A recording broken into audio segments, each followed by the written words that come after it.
అల్లు అర్జున్ నటించిన Pushpa 2 benefit show సందర్భంగా జరిగిన తొక్కిసలాట ఘటనలో తీవ్రంగా గాయపడిన బాలుడు శ్రీతేజ్ ఇంకా ఆస్పత్రి బెడ్పైనే ఉన్నాడు. ఇదే ఘటనలో గాయపడిన బాలుడి తల్లి రేవతి అక్కడికక్కడే మృతి చెందింది.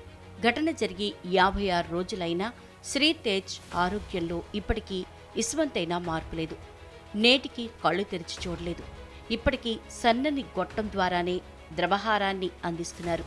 సంఘటన జరిగి 56 రోజులు గడిచినప్పటికీ బాలుడి ఆరోగ్య పరిస్థితిలో పెద్దగా మార్పు లేదు.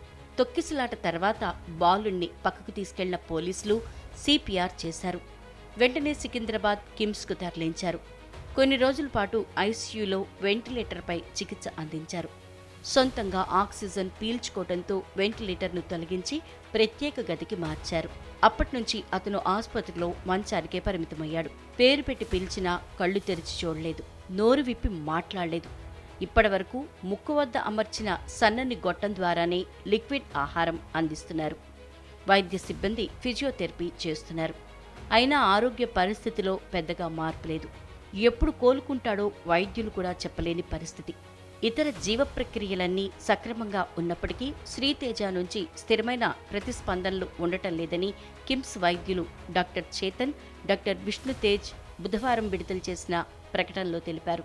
ఆ రోజు బాలుణ్ణి జనం తొక్కుకుంటూ పోవడంతో కొంత సమయం పాటు అతని ఊపిరి ఆగిపోయింది. సిపిఆర్తో తిరిగి శ్వాస అందుకున్నాడు. ప్రభుత్వం ఈ బాలుడికి చికిత్స అందిస్తోంది. సినీ ప్రముఖులు సాయం చేసేందుకు ముందుకొచ్చారు. శ్రీతేజ్ మాత్రం ఎప్పుడు కోలుకుంటాడో, మళ్లీ ఎప్పుడు బడికి వెళ్తాడో అని అతడి తండ్రి, చెల్లెలు కళ్లల్లో ఒత్తులు వేసుకుని చూస్తున్నారు.